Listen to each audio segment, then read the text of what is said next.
Tunde didn't say a word during class. But he watched. Every glance. Every whisper. Every movement Mr. Whitmore made. The note still sat in his backpack. He hadn't shown it to anyone. Not yet. He was waiting. Listening. By the end of the week, another test was announced. English literature. Tunde barely reacted. He simply nodded, took the paper when it was passed around, and started writing. This time, his essay was personal, about identity, voice, and being underestimated. No quotes, no fluff.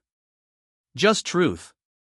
When Mr. Whitmore handed back the papers the following Monday, he paused at Tunde's desk longer than necessary. He placed the paper down quietly and moved on. 98%. A note scribbled underneath. Impressive insight. Well done. Tunde stared at it.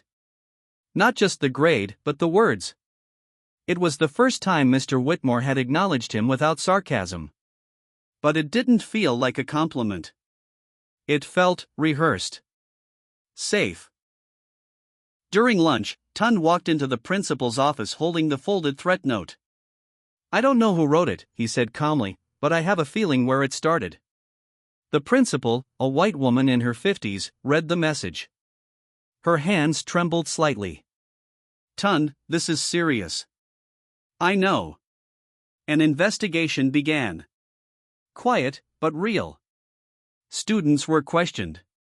So was Mr. Whitmore. Some stayed silent. But one student, Maria, the same girl who had once apologized to Tunde, spoke up. She'd seen Jason near his locker that day, looking around nervously. 2 days later, Jason was suspended. Mr. Whitmore? He was removed from the classroom pending further review. The school called it a reassignment. No one ever admitted who wrote the note. But Tunde didn't need a name.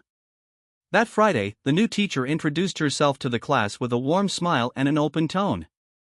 She asked everyone to share something they were proud of. Tunde hesitated. Then he stood up.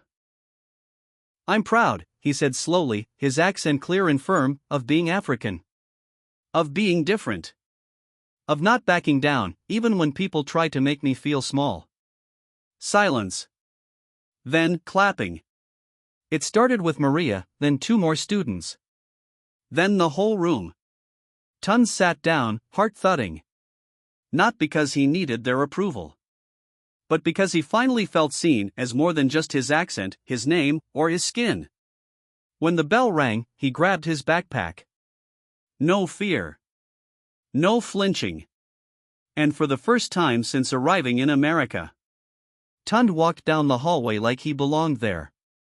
Because now, he did.